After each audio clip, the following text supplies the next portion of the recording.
ہم بات کریں گے. ہمارے ساتھ اس وقت موجود ہیں ماہر معاشیات ڈاکٹر عابد سلیحری صاحب. بہت شکریہ ڈاکٹر صاحب آپ کے وقت کا.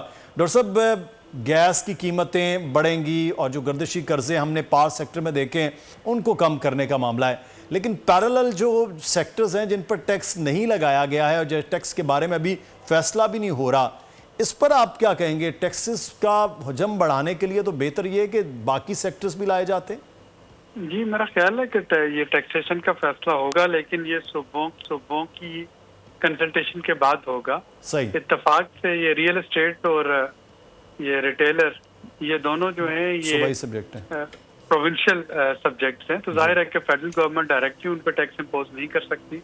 2 دفعہ پہلے آپ نے دیکھا بجٹ میں یہ چیزیں آئیں, لیکن یہ کورٹ سے اسٹے ہو گیا اور اس کو امپلیمنٹ نہیں کیا جا سکا.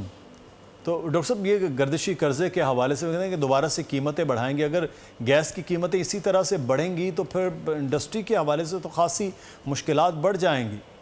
یہ ڈیپینڈ کرتا ہے کہ آپ کے عالمی منڈی میں کروڈ کی قیمتیں کیسی رہتی ہیں.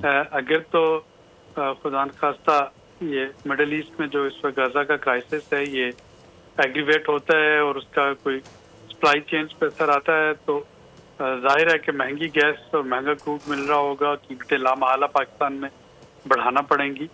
اگر جو ہے یہ کنٹرول میں رہتی ہیں قیمتیں, جیسے کہ آج کل چل رہا ہے تقریباً $80-82 پر بیرل پہ کروڈ, تو اس صورت میں ضروری نہیں کہ حکومت کو قیمتیں بڑھانا پڑیں, لیکن اس میں یہ جو انٹرنیشنل مارکیٹ پرائسز ہیں ان کا بہت عمل دخل ہوگا, اور یہ دیکھنا ہوگا آنے والے ٹائم میں کہ وہ کس طریقے سے انفولڈ ہوتی ہیں انرجی پرائسز. ٹھیک. اچھا ڈاکٹر صاحب ایک اور جو چیز ہے, اس وقت 70 کروڑ کے حوالے سے جو چیزیں ہیں معاہدہ طے ہو گیا, آگے قسط بھی اگلے آنے والے وقت میں مل جائے گی, لیکن یہ جو معاہدہ ہو گیا ہے اس کے بعد جو فرینڈ کنٹریز ہیں ان کے حوالے سے پھر باقی جتنے بھی ملٹی لیٹرل ادارے ہیں جن سے پیسوں کی امید ہوتی ہے, ایشین ڈیولپمنٹ ہے, ورلڈ بینک ہے, باقی, تو وہاں سے اب چیزیں آسان ہو جائیں گی قدرے ملنا؟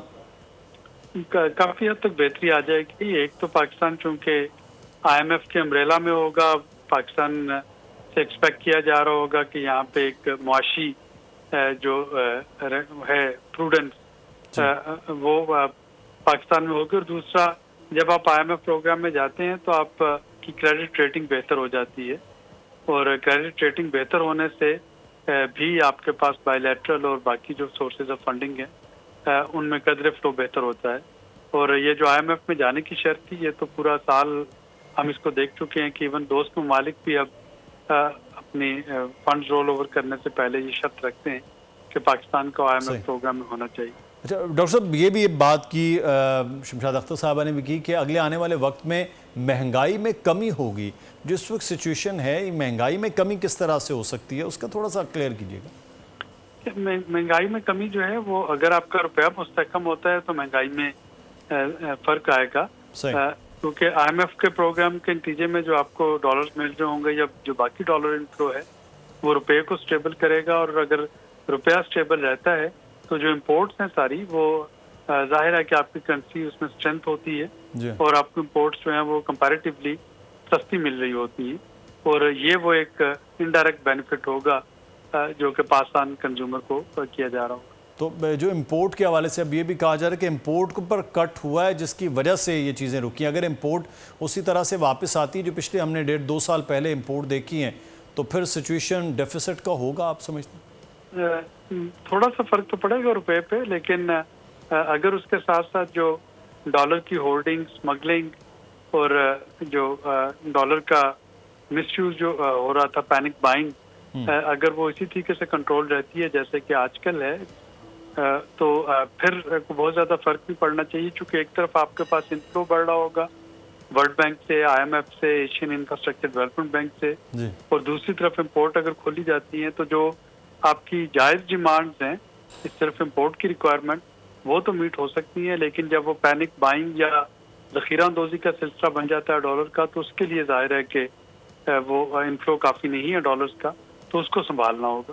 صحیح. تو ڈاکٹر صاحب یہ جو بات ہو رہی ہے کہ ایکسٹرنل جو فائنینشیل گیپ ہے اس کو بھی فل کرنے کے لیے باقی ممالک جو ہے وہ ساتھ دیں گے, تو وہ اگلے آنے والے وقت میں وہ دیکھ رہے ہیں کہ آپ یہ چیزیں ہو جائیں؟